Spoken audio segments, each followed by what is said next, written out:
Yes, Lord.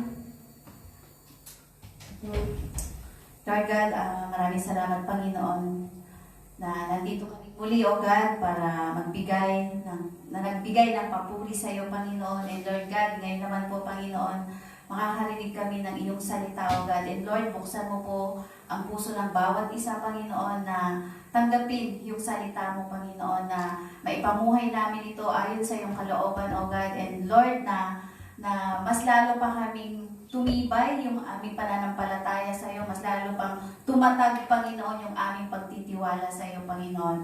Maraming salamat, Panginoon, sa bawat isa na nandito ngayon, Panginoon. Lord, pagpalain mo sila, O God, ng siksik, liglig at umaapaw na pagpapala, Panginoon. And Lord, let the words of my mouth and the meditation of my heart be pleasing to you, God, my Lord and my Redeemer. Thank you, Lord. In Jesus' name I pray. Amen. Sige po, makakaupo na po tayong lahat.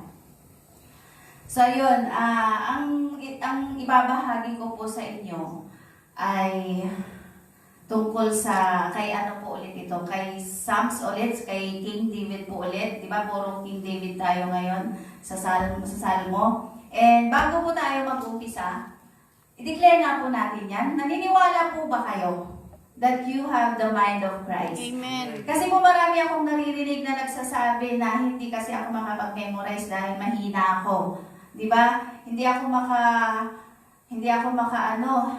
nakakalimutan ko kasi kaagad yung salita ni Lord, yung gano'n, 'di ba? And minsan makakalimutin kasi ako, tumatanda na kasi ako. 'Di ba lagi nating sinasabi 'yon? Pero iba kasi ang sinasabi natin sa sinasabi ng Biblia.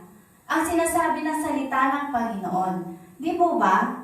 Sige, i-declare nyo nga po yan kung naniniwala kayo. Pero kung hindi kayo naniniwala, di ba nyo pong i-declare? Di po ba? Sige, i-declare po natin. 1, 2, 3. I have the mind of Christ. Amen? Lahat po tayo, mayroon tayo ng pag-iisip ng ating Panginoon. Kasi sabi po sa 1 Corinthians 2:16, for who has known the mind of the Lord, that He will instruct him. But we have the mind of Christ. Di ba si Apostle Paul po mismo ang nagsabi that we have the mind of Christ. Kaya po tayo, we have the mind of Christ. Kasi po, we have the righteousness of our Lord Jesus Christ. And alam niyo po, hindi po yung sinasabi dito na all-knowing na tayo. Hindi naman po ganon. Kundi, naiintindihan natin ang salita ng Panginoon. Amen po ba yun? Kasi po kung hindi po natin naiintindihan, kung wala pong wisdom na nanggagaling sa ating Panginoon, talaga pong we don't have the mind of Christ. Tama? Ngayon, yan po yung lagi natin i-declare. Yung sensya po, yung science, sinasabi na kapag kasi tumatanda ng isang tao, makakalimutin na, nagkakaroon na ng ganito, ng yung hindi na makapag-memorize, pero hindi po. Kasi, klaro po dyan, we have the mind of Christ. Amen po ba yan? So ngayon, tuturuan din po tayo ni King David talaga kung paano huwag makalimot. Amen po ba? Gusto niyo po bang marinig yun? Amen. Amen. Sabi po kasi, may tanong po pala ako sa inyo. Naranasan niyo na po bang pumasok sa isang kwarto? Kasi may kukunin ka doon. Pero pagdating mo doon sa kwarto na yan, o pagdating mo sa lugar niyan, bigla mo nakalimutan ko ano gagawin mo doon. Oo, naranasan ko. Kasi ako nararanasan ko po yun eh. Pupunta po ako doon sa kukuha ako ng tubig sana or may kukunin ako dun sa kwarto, dun sa factory namin. Tapos pagdating ko dun, hala, ano bang gagawin ko dito? Ano bang kukunin ko dito? Ganun na po yung nasa isip ko. And sabi ko, bakit nga ba ako nandito? Ngayon, ang gagawin ko, lalabas ulit ako. Tsaka ako maalala, ay, oo nga pala, iinom pala ako. O kaya kukunin ko pala yung ganito. Diba? Pero nakakatawa man po siya. Pero, mas seryoso, yung klase ng pagkalimot, yung magkaroon tayo ng spiritual forgetfulness.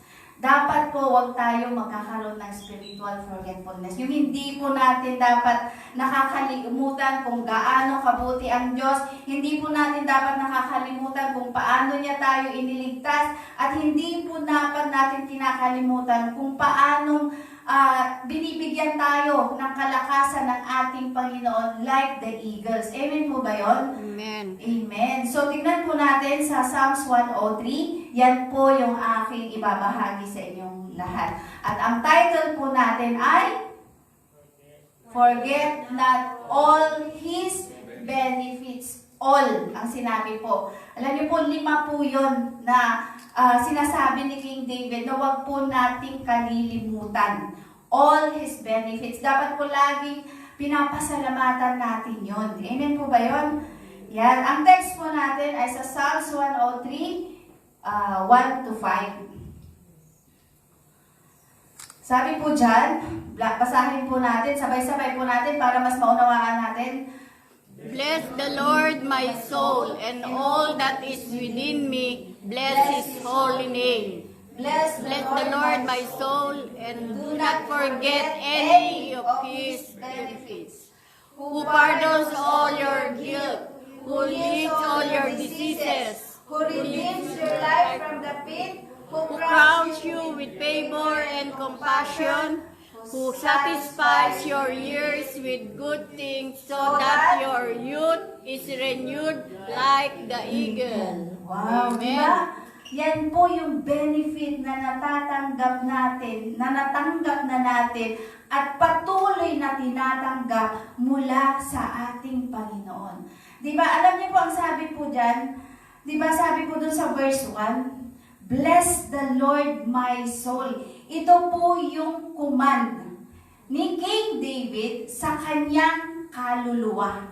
Purihin mo ang Panginoon o kaluluwa ko. Kasi nga, alam ni King David na makakalimutin talaga din siya. Di ba? And ang ating pong team ay spiritual forgetfulness weakens worship and intentional remembrance fuels praise. Amen po ba yun? Di ba? Ang pinaka-key verse po talaga natin dyan ay Bless the Lord, O my soul, and forget not all His benefits. Huwag nating kalilimutan yung mga benepisyo na natanggap natin sa ating Panginoon. Amen po ba yun? So, ang una po nating matututunan talaga dyan is the command to remember. Di ba? Yan po ang gustong sa atin, i-impart sa atin ni King David na huwag tayong makakalimutin. Mas lalo na sa mga pagpapala, sa mga biyaya, sa ginagawa ng Panginoon sa atin. And yung 5, di ba 5 po yun? Alam niyo po kung bakit 5? Ang 5 po kasi ay number of grace. Kapag 6 po kasi, number of human po yun. So, talaga pong ang biyaya ng Panginoon ang nananalaytay sa ating lahat. Amen po ba yun? Yan. So, sa Psalms 103, yan po yung declaration ni King David. Talaga, sinasabi niya sa sarili niya. Di ba na, Bless the Lord my soul and all that is within me. Bless His holy name. Bless the Lord my soul and do not forget any of His benefits. Di po ba? Ang ganda po ng sinasabi ng Panginoon. At alam niyo po, pag 2 beses na sinabi sa Biblia, ibig pong sabihin na talagang importante ito na dapat nating matutunan. Amen po ba yun? Ibig sabihin po nito na ang akala kasi natin, feeling yung pagpupuri sa Panginoon. Akala natin kapag maganda ang buhay, kapag okay ang pakiramdam natin, kapag solve ang problema. Pero hindi po eh. Sabi ni King David, kahit na may pinagdadaanan ka, i-command mo yung sarili mo to praise the Lord, to bless the Lord, diba? To worship the Lord. Yan po yung gawin natin. Yan po, diba? Biblical po talaga na sinasabi po ng salita ng Panginoon.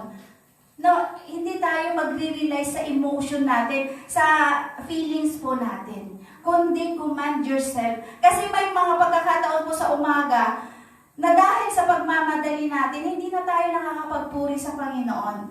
Bigyan po natin ng time si Lord na makapagpuri at i-remind niyo po yung sarili natin na, Oy, Lynn, purihin mo ang Panginoon ngayon. Di ba? Sabi pa nga dyan, yung kaluluwa mo, ang iyong i-command to remember the goodness of the Lord. Amen po ba yun? Di ba, napakaganda po na tinuturuan po tayo talaga ni King David kung paano magpuri kay Lord, kung paano na huwag tayo magkaroon ng spiritual forgetfulness. Kaya nga po, sabi ni King David, stop, remember. Diba? Amen po ba yun? And, tingnan po natin ulit. Yan. David speaks to himself because praise doesn't always come naturally. Diba? Totoo naman po eh. Hindi po talaga, kung hindi mo talaga minsan ikukuman yung sarili mo, hindi mo papaalalahanan yung sarili mo na magpuri sa Panginoon, hindi po talaga natin ginagawa. Diba? And, sino po yung may ano na dito? Yung bang everyday sa kanyang pagising na pupuri niya ang Panginoon. Amen. Diba? Yun po yung gustong i-impart sa atin ni King David na do not forget to bless the Lord, to praise the Lord. Amen po ba yun? Amen. So, gawin po natin to lagi. Start your day by directing your heart toward God. Sabihin mo sa katabi mo, start your day with the Lord. Ba't wala ka ng katabi? Start your day with the Lord. Start your day with the Lord. Amen? Amen. At sabi po sa 1 Corinthians 16:14, let all that you do be done in love. Kasi po, kung nararamdaman nyo ang pag-ibig ng Panginoon at the same time, na alam mo yung ano din, yung alam mong umiibig ka sa Panginoon, alam nyo po, ano yan eh, magpupuri ka talaga with all your heart. Hindi na kailangan pa na pilitin ka. Pero si King David dito, pinapaalahan tayo talaga na magpuri sa ating Panginoon. O kaluluwa, magpuri ka sa Panginoon, sabi niya. Di po ba? Yan. So, the 5 benefits of the Lord. Tignan po natin yung 5 benepisyo na binibigay sa atin ng Panginoon. And nabasa na po natin kanina. Ang una nga po ay, who pardons all your guilt. Ang ibig po sabihin nun, pinatawad niya lahat ang ating mga kasalanan. Amen po ba yun? Amen. Naniniwala po ba kayo na pinatawad na kayo ni Lord? Amen.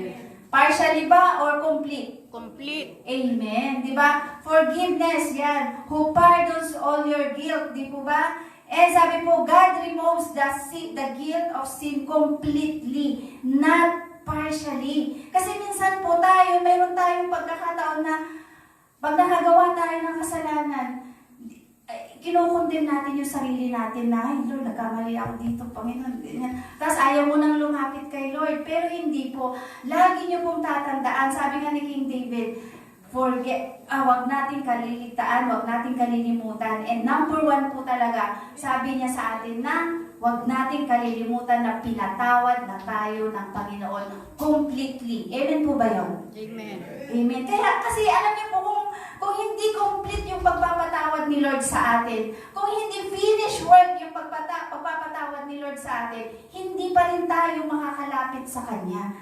Ibig po sabihin, kasi po sa ibang sekta, sa ibang mga religion, kailangan pa na gumawa ka ng mabuti para ikaw patawarin. Parang kulang yung ginawa ni Kristo sa krus ng Kalbaryo. Pero hindi po, di ba? Ang sinasabi po ng Biblia, hindi dahil sa sarili niyong mga gawa, di ba? Kundi dahil sa Panginoon lamang at siya lamang po talaga ang paraan para tayo ay mapatawad ng ating Panginoon sa mga hindi pa po tumanggap, di ba? So, wag po natin kalimutan na si Lord pinatawad na tayo completely, not partially. Yun po yung yung maintindihan po natin, di ba? Diyan po talaga nagsisimula. Si Lord po talaga, hindi siya nakatingin sa ating performance. Saan po siya nakatingin? Sa ginawa ni Kristo para sa ating lahat. Kaya nga po, we are righteous because of our Lord Jesus Christ. Hindi po yung sarili mong righteousness kasi wala po. Hindi po tayo magiging righteous kung dahil lang po sa sarili natin. Kundi because of our Lord Jesus Christ na na-impute sa atin yung kanyang righteousness. Amen po ba yun? Amen. Yan, di ba? Pinatawad niya tayo. Kaya naman po, do not condemn yourself. Lapit ka lagi sa ating Panginoon. Amen? Next, stop carrying what Christ already forgave. Diba? Wag na po natin i-carry pa yung mga kasalanang pinatawad na ng ating Panginoon. Kasi we are forgiven completely. Amen po ba? And kapag may nagagawa ka naman pong pagkakamali, repent. Pag sinabi nating repent, talikuran mo na. Diba? Huwag na po tayong paulit-ulit pa. Kasi po, iisa lang po, once for all lang po ginawa ni Kristo yung pagkakabayubay niya. Amen po ba yun? Hindi na po yung mauulit. Amen? Yan. Next, sa Ephesians 1:7, sabi po talaga dyan, in Him we have redemption through His blood, the forgiveness of our trespasses, according to the riches of His grace. Amen po ba? Diba? Ano po pinagbayad ni Lord sa ating redemption? Yung kanyang banal na dugo. We are purchased by His precious blood. Amen po ba yun? Alam niyo po sa atin, regalo yun. Tinanggap natin freely. Pero, ang nagbayad ng malaki ay ang ating Panginoong Jesus. Binigay ng ating Diyos sa mga kanyang bugtong na anak para ma-redeem po tayo. Amen po ba yun? Kaya naman po, lagi niyo pong tatandaan that you are forgiven because of our Lord Jesus Christ. Amen? Amen. Yan, number 2 na benepisyo na natanggap natin sa Panginoon. Healing. Amen po ba yun? Amen. So wala po ba yung posible kay Lord? Amen. Amen din po ba? Every healing po na nare-receive natin, every strength sa kahinaan po natin, every doctor na ginagamit ng Diyos, lahat yan ay tanda ng kanyang kabutihan. Amen po ba yun? Kung nakareceive ka na po ng healing sa Panginoon minsan, alalahanin mo po yun. At kung naghihintay ka naman ng healing ngayon, huwag ka pong mawalan ng pag-asa. Dahil si Lord, alam niya kung ano yung nararamdaman mo at this moment. Amen po ba yun? Di ba kasi po, kagaya niyan, yung worship leader po natin, masakit po yung likod niya. Pero I believe na na-receive na niya yung kagalingan mula sa ating Panginoon. Amen po ba yun? Amen. Di ba? Kaya nga po, wag nating, minsan kasi, minsan di ba may mga pinagpipray tayo. Ako minsan may mga pinagpipray ako, tapos sabi ko, healed ka na sis, natanggap mo na yung kagalingan mula sa ating Panginoon. Oo, alam ko na healed na ako, kaya lang kasi. Di ba may ganon? Kaya lang kasi, ganito na talaga ako noon. Hindi. Huwag mong limitahan ang kayang gawin ng Panginoon sa'yo. Kapag sinabi yung healed ka na, healed ka na. Ano po dapat nating sagot doon? Amen and amen. Amen po ba yun? Hindi mo nasasabi na, kaya lang kasi ganito. Huwag nang ganun. Wala yun. Di ba? Ibig sabihin, nagdududa ka na kaya kang pagalingin ng ating Panginoon. Na hindi mo pa na-receive yung kagalingan na nagmula sa Kanya. Di ba? Kaya naman po, sabi diyan, napakaklaro po ng sinasabi ni King David, huwag mong kalimutan na ikaw ay pinagaling na niya, who heals all your diseases. Amen po ba yun? Di ba? Yan, God cares for our broken bodies and souls in a fallen world. Alam niyo po, fallen world po talaga yung kinaroroonan natin ngayon. But then, nandyan ang Panginoon lagi sa atin. He cares for us. He loves us. Di po ba? Di ba? Kaya nga po lagi natin sinasabi, I am highly favored, greatly blessed, and deeply loved. Dapat po mag-sink in yun sa inyo. Hindi lang po natin binabasa lagi every Sunday. Hindi lang po natin sinasabi. Kundi alalahanin niyo po na talagang you are highly favored, greatly blessed, and deeply loved. And you are healed by His stripes. Amen po ba yun? Amen. Amen. Yan. Trust God's healing hand even while waiting. Amen po ba yun? Kasi may mga pagkakataon po talaga na hindi naman instant yung kagalingan na na-receive natin. Pero kapag nandun yung pagtitiwala mo kay Lord, mas nanaisin mong i-declare na I am healed. By your stripes, Lord, I am healed. Alam niyo po, ako din po na-hospital ako sa pagkakasakit ng aking likod. Pero alam niyo po, nung time na yun, pagka tinatanong po ako ni Brother Alfred o ni Mile, Ma, kensya na, sabi ganyan ni Mike, oo, okay lang ako. Pero sa totoo lang po, hindi po talaga ako makabangon. Ang sakit po talaga. Hindi po ako makatayo and dahan-dahan po talaga. And to think na nung time na yon pandemic, hindi po ako tinanggap sa ospital. Bakit? Kasi wala, artista po tayo. Diba?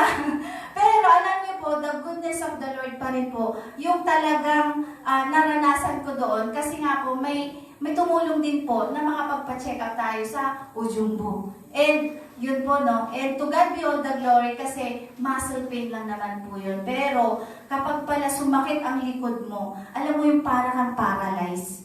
Yung bang hindi mo alam kung anong gagawin mo. Pero alam niyo po nung time na yun, ang lagi kong sinasabi kay Lord, hindi ako nagsasabi na, Lord, bakit ganito? Bakit masakit ang likod ko? Hindi ako nagre-reklamo. Ang lagi kong dinideclare, I am healed, Lord. I am healed.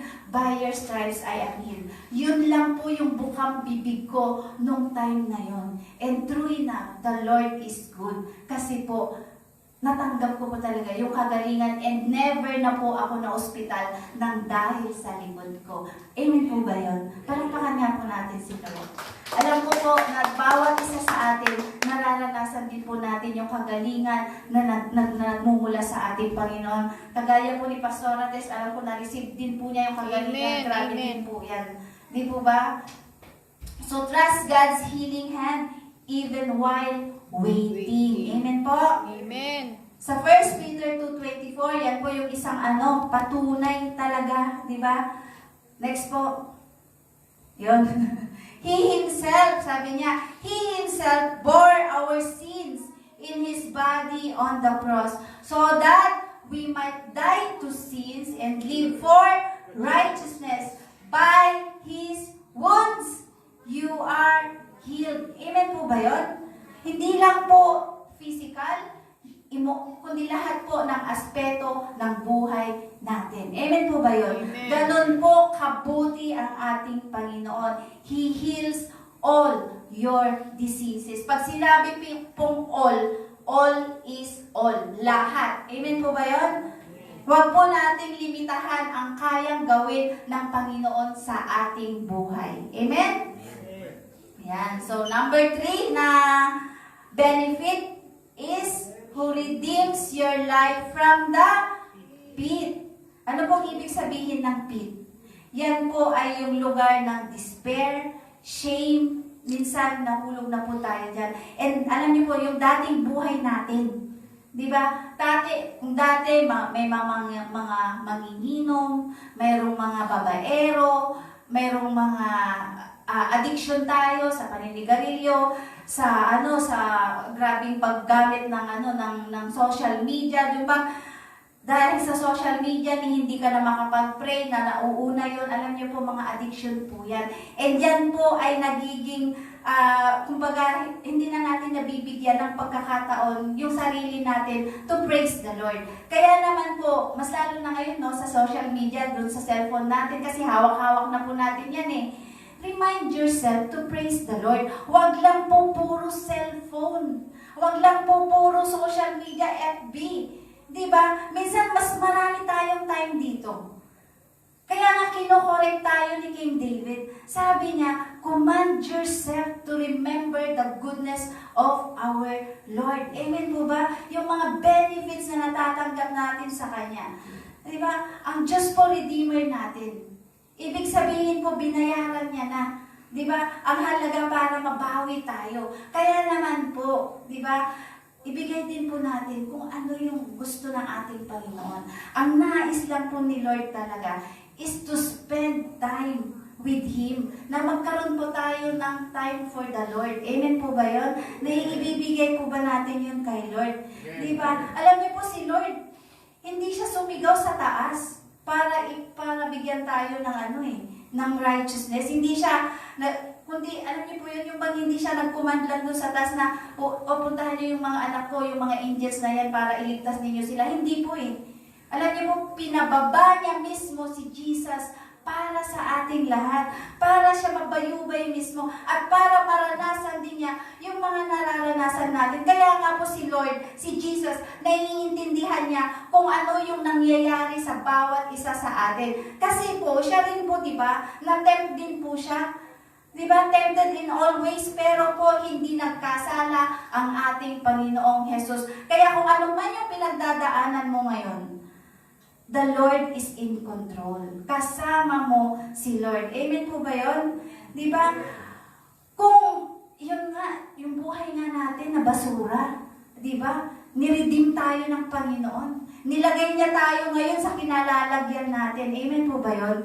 Di ba? Kaya naman po kung nakakaisip ka na minsan gusto mo nang bumalik sa dati, wag po. Di ba? Wag po. Kasi po, He who began a good work in you, di ba, will finish it to completion. Amen. Hanggang sa dumating ang ating Panginoong Jesus. Di po ba? Philippians 1:6. Kaya naman po, tandaan po natin lagi na si Lord, lagi siyang nandyan. At alam niya, kapag gusto mong bumalik sa dati, and alam niyo po yun, tinatawag pa rin po niya tayo. We can always come back to our God. Pero, wag po nating maggawing dahilan yung mga problema natin para tumalikod sa ating Panginoon. Bagkus, mas lalo po tayong lumapit sa Kanya. Command yourself to praise the Lord. Command yourself to bless the Lord, to worship Him. Amen po?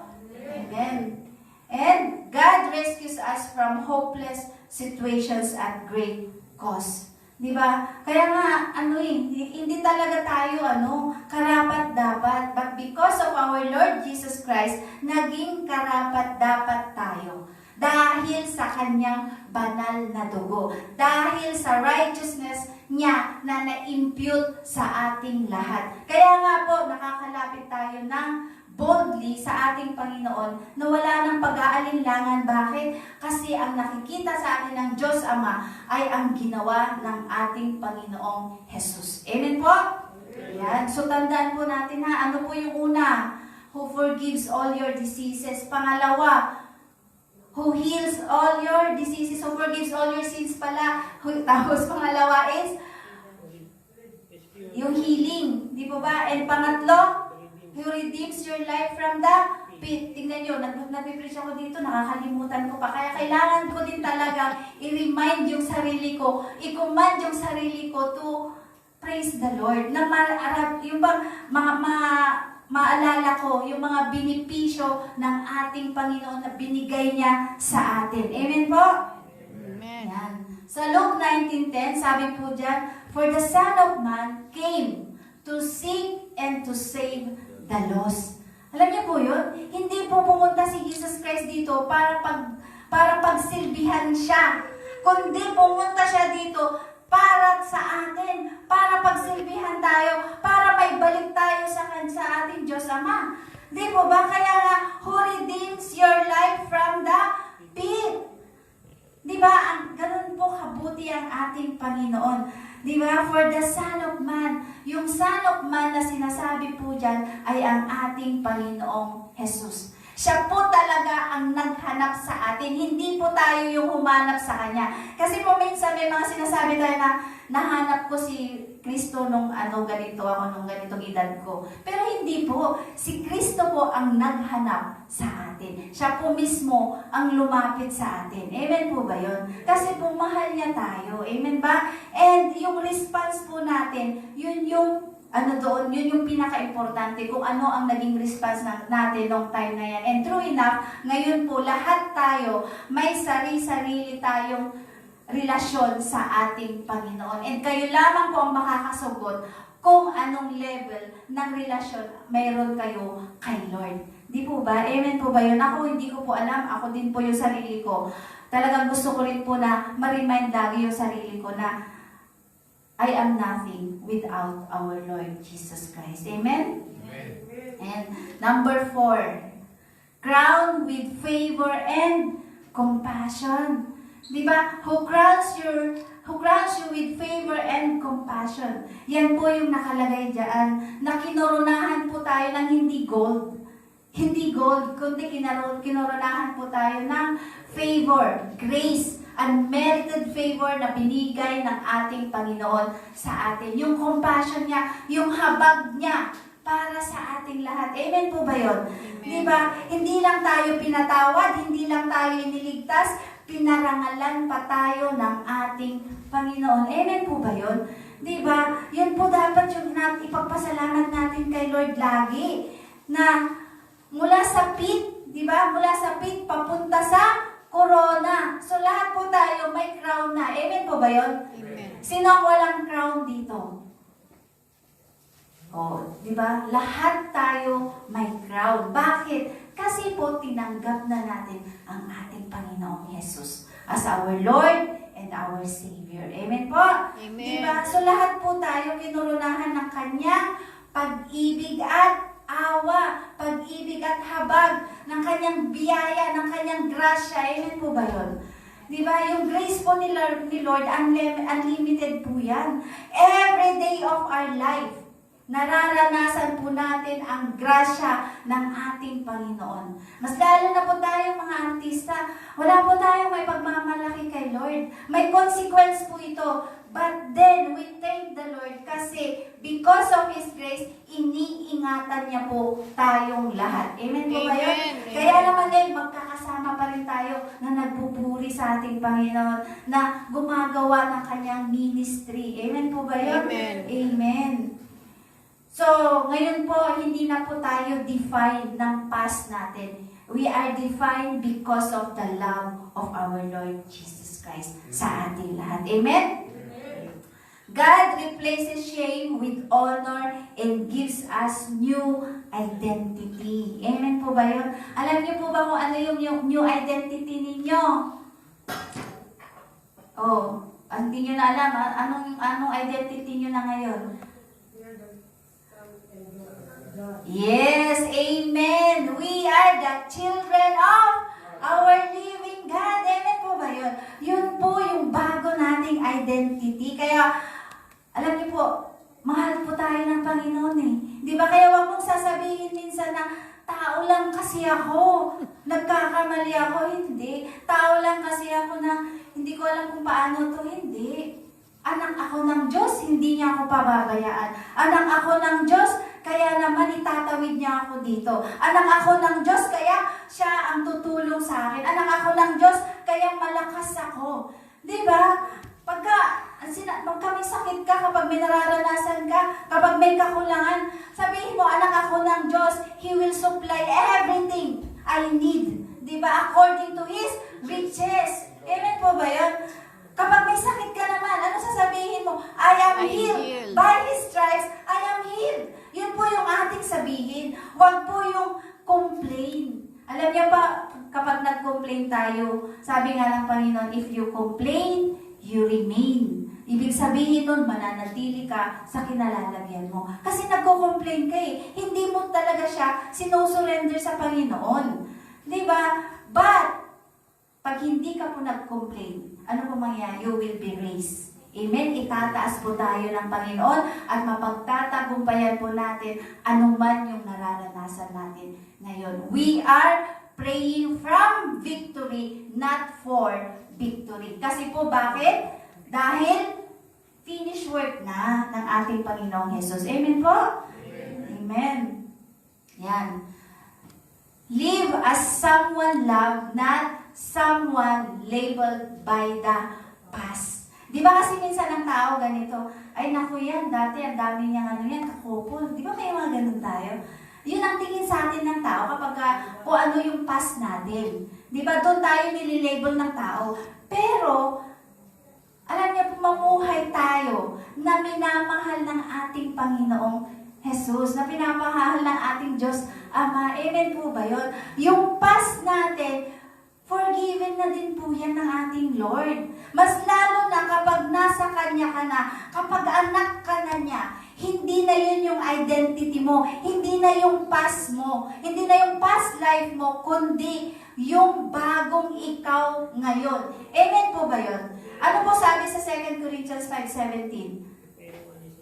If anyone is in Christ, he is a new creation. The old has gone, The new has come. Amen po ba yun? Kaya po, mas manatili sa atin yung ating new identity. Na kapag may pinagdadaanan ka, anak ka ng Diyos. Kaya hindi ka dapat matakot. Amen po ba yun?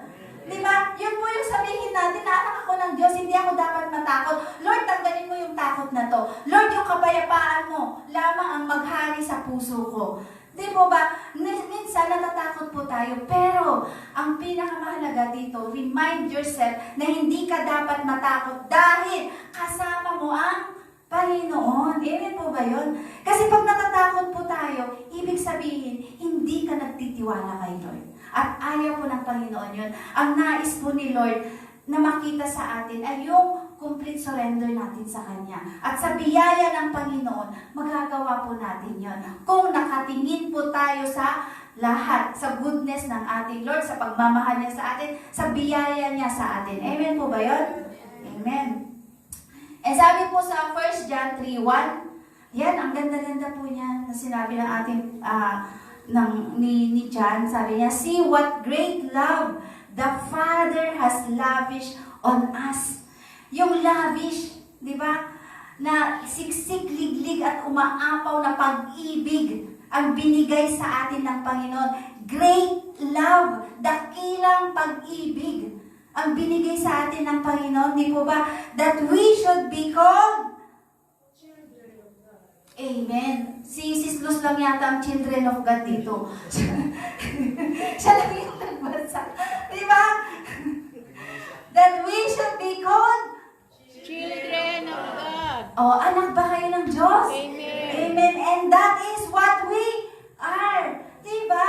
Yan po ang sinasabi ni John sa atin na diba, sobrang pag-ibig na ibinigay sa atin ng ating Panginoon. Kaya nga, for God so loved the world.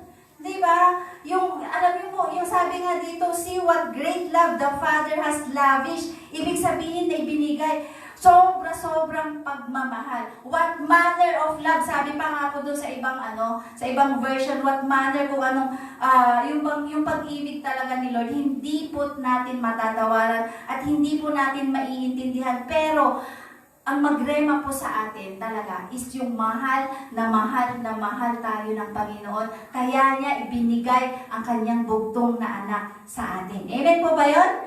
Diba? So, yan po yung pang-apat. He crowns you with love and mercy. Diba? Love and compassion. Amen po ba yun? Favor and compassion. Kasi po, iba-iba po kasi yung version. At yung version po na ginamit natin ay NASB. And number 5, last na benefit na dapat nating huwag kalimutan. It satisfies and renews you, di ba? Satisfaction and renewal. Ano po ang satisfy? Di ba yun po talagang yung, alam niyo po, ang goal ng Diyos sa atin talaga is yung hindi ka pagod na Kristiyano. Di ba minsan kasi nagrereklamo tayo, ba naman yan, puro na lang ganito sa simbahan, puro na lang, nagrereklamo tayo, di ba? Kahit sa gawain ni Lord, nagrereklamo tayo. Pero hindi po dapat. Mas lalo po dapat nandun yung joy natin to serve the Lord. Nandun po dapat yung kapag, sabi nga di ba yung una nating verse kanina na lahat dapat ginagawa natin in love, na may pagmamahal. And lagi ko pong sinasabi sa inyo na do it for the Lord, for the glory of the Lord. Hindi mo gagawin yan para sa akin, hindi mo yan gagawin para sa sarili mo, hindi mo yan gagawin dahil sinabi ni ganito, gagawin mo siya for the Lord. Amen po ba yun? Kasi po kung gagawin nyo para sa sarili nyo or para sa ibang tao, mapapagod po tayo. Pero pag ginagawa mo yun for the Lord, dahil alam mo kung ano yung mga benepisyo na natanggap mo sa ating Panginoon, mas lalo ka talagang magpapatuloy. Mas lalo mong gagawin kung ano yung kalooban ng ating Panginoon. Amen po ba yun? Alam niyo po, lahat po tayo binibigyan ng pagkakataon ni Lord to worship Him, to stand here in the pulpit para magbahagi ng Kanyang salita, mag-praise sa Kanya, mag-worship lead. Alam niyo po, pribilehiyo po yan. Kaya wag po nating Ano ba yun, yung bang hindi natin binibigyan ng halaga? Bigyan po natin ng halaga. Ang lahat po ng ginagawa natin. Kapag na-assign po tayo, always remember na kapag na-assign po tayo, di ba, give your best to the Lord. Bakit? Kasi best yung binibigay niya sa'yo araw-araw. Amen. Amen ba? Siya ang kalakasan mo. Siya ang nagtumutulong sa'yo sa lahat. Di ba? He is the creator of heaven and earth and He is your help. Amen po ba yun? Siya ang tumutulong sa bawat pagsubok na nararanasan po natin. Kaya nga po sabi niya dyan, He satisfies and renews. Di ba? Satisfaction and renewal. Di ba? Who satisfies your mouth with good things so that your youth is renewed like the eagles. Ano po yung satisfies your mouth? Dito po yung sinasabi ko lagi sa inyo na guard whatever na lumalabas sa ating bibig. Di po ba? Kasi kung ano yung pinapaniwalaan mo, siya ang lalabas. Pag sinabi mo wala kang pera, ibig sabihin in your heart, yun talaga ang alam mo. Wala ka talagang pera. Kaya nga po sinabi mo, di ba, if you confess with your mouth, sabi nga po, di ba, and believe in your heart na wala kang pera, talagang wala kang pera. Di ba? Ganun yung ano dun eh. Di ba? Pero pag sinabi mo na God will supply all my needs, o syempre yun yung lumabas sa bibig mo, ibig sabihin, naniniwala ka sa kaibutaran ng puso mo na talagang si Lord ang mag-provide ng lahat ng pangangailangan mo. Amen po ba yun? Kaya nga po, always remember na yung bibig po natin, gwardyahan po talaga natin yan. At sabi nga po, di ba, na sa bibig natin, nagpupuri tayo kay Lord. We worship the Lord with our mouth, with our tongue. Pero bakit ginagamit din natin to curse? Di ba? Ginagamit din natin to na magsalita ng masama. Ginagamit din natin to na magreklamo. Di ba? And sabi diyan, who satisfies your mouth with good things. Kaya ang ibig pong sabihin nito, declare only good things sa buhay po ninyo. Amen po ba yun? Huwag po na tayo magdideclare na wala kasi akong pera, wala akong trabaho. Hindi ganon. Pag wala kang trabaho, I believe na may mas nakahandang trabaho sa akin na ibibigay si Lord na mas maganda. Ganon po yung sabihin natin, iwasan na po natin yung magsalita ng negatibo. Amen po? Di ba? Yung pinag-aralan po natin last time, natatandaan niyo po ba yun? Guard your mouth. Di po ba? Kasi dyan po talaga nakikita kung ano yung nilalaman ng puso natin. Amen? And sabi po dyan, so that your youth is renewed like the eagles. Di ba? So, ang kalakasan po natin dapat ay kagaya ng agila. Di ba? Na kapag katulad ng agila na nagpapalit ng balahibo para muling lumakas. Amen po ba yun? Parang hindi siya tumatanda ang agila. Di ba? At kapag may storm, hindi siya sumusong talaga sa storm, kundi above the storm ang kanyang paglipad. Dapat ganun din po tayo. Na kapag may mga problema tayo, hindi tayo nandun sa problema na lang, kundi above the storm ang ating ang ating goal. Dahil alam natin kasama natin si Lord. Amen po ba? Di ba? Kaya sabi nga po dun sa yan, God continually restores strength and joy to weary souls. Amen po ba yun? Kaya po kanina si Sis Lynn, umiyak siya kanina, di po ba? Pero sis, huwag kang mag-alala, huwag kang matakot, God is in control sa mama mo. And declare natin na He is healed. Amen ka? Di ba? She is healed. Amen. Amen. Yan po yung natin, magtiwala tayo sa ating Panginoon, hindi partially, kundi completely, with all your heart. Amen po ba yun? Proverbs 3, 5, and 6. Amen. Yan, seek renewal in God daily, not only when exhausted. Kasi minsan, lumalapit lang tayo sa Panginoon kapag nangihina na tayo, kapag wala ng pag-asa, saka lang tayo lumalapit kay Lord. Alam niyo po, kahit na small things yan, big things yan, kung ano man yung pinoproblema mo, lapit ka agad kay Lord. Seek renewal in God daily. Dapat po, araw-araw sa buhay natin. Hindi lang nga araw-araw kasi sabi nga ng ating Panginoon, day and night. Alam niyo po, kapag nag-spend tayo ng time with the Lord, it is waiting for the Lord. Habang nag-wait ka kumbaga sa mga panalangin natin, habang naghihintay ka kay Lord, magbabad ka sa presensya niya. Magbabad ka sa kanyang salita. Doon mo dapat i-google yung sarili mo, hindi sa pakikipagchismisan, hindi sa pag-Facebook, kundi sa ating Panginoon. Amen po ba yun? Minsan sabi nila, ang hirap naman kasing magbasa ng Biblia, ang hirap naman kasing mag-spend, mag-pray, ganun. Pero alam niyo po, pag ginawa po natin, mas marirenew po talaga yung ating katawan, yung ating pag-iisip. Magkakaroon po tayo talaga ng I have the mind of Christ. Amen po? Sa Isaiah 40:31, sabi po dyan, yet those who wait for the Lord will gain new strength. They will mount up with wings like eagles. They will run and not get tired. They will walk and not become weary. Diba? Sabi po dyan, those who wait for the Lord. Sino po ang mga nag-iantay sa ating Panginoon dito? Diba? When you spend time with the Lord, that is waiting for the Lord. Diba? Amen po. Diba? You will gain strength. Sabi pa dyan, they will mount up with wings like eagles. Kaya nga, malumipad tayo above our storms. Kasi po, kasama natin si Lord. Huwag po tayo manatili kung saan yung natin. Kundi, isipin nyo lagi, remind yourself. Sabi po ni King David, remind yourself. Remember the benefits na binibigay sa atin ng ating Panginoon. And sabi diyan, they will run and not get tired. Kahit minsan nakakapagod, pero andun yung kapayapaan na nanggagaling sa ating Panginoon. Amen po ba yun? Kasi pag nag-pray ka na, kapag nakita mo na yung promesa ng Panginoon, nanalangin ka at nagbasa ka, marirenew yung strength mo eh. Di po ba? Hindi dapat burden yung pag-i-spend natin ng time with the Lord. Amen po ba yun? Amen. Ang sabi pa dyan, they will walk and not become weary. Maglalakad tayo na hindi balisa. Amen po ba yun? Na hindi nag-worry ng kahit ano. Kasi kapag nag-worry ka, ibig sabihin, hindi ka nagtitiwala kay Lord. Lagi ko po sinasabi yan sa inyo.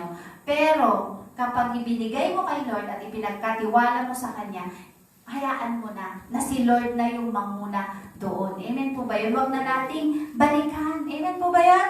Amen. Amen. So, ang conclusion po natin, blessed, ayan, inulit-ulit ni King David dun sa panghuling verse. Basahin po ninyo yung 103. Ang ganda po ng nilalaman yan. Yung 5 pa lang po yung pinag-aralan natin. Pero alam niyo po, sabi dun sa 103:22, inulit po ulit ni King David, bless the Lord, all His works.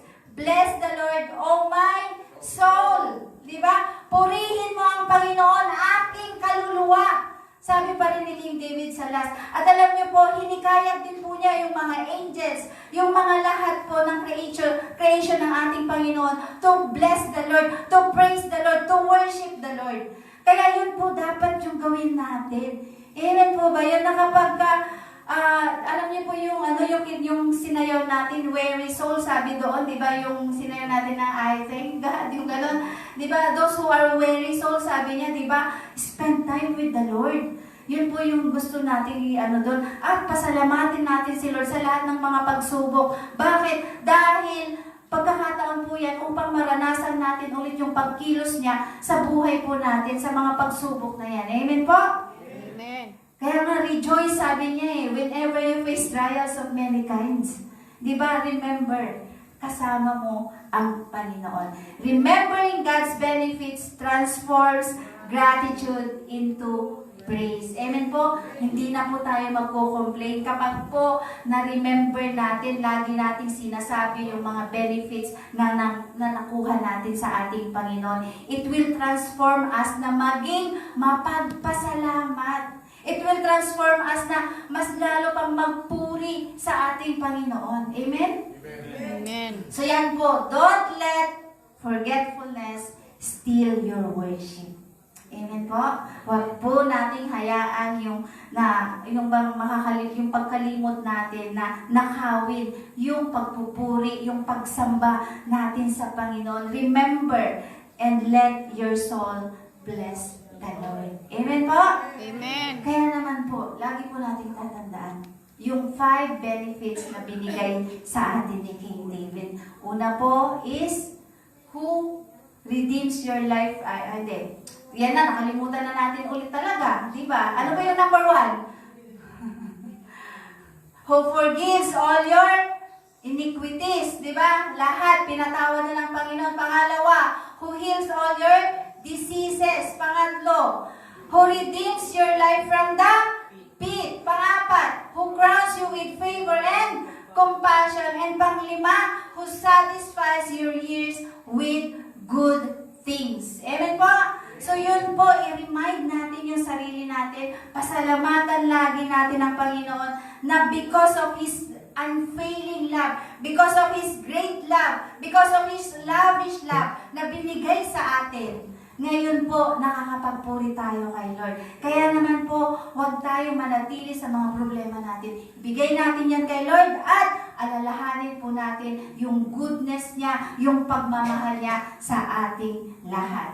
So yan lang po, to God be all the glory. So tinatawagan po natin ang ating worship.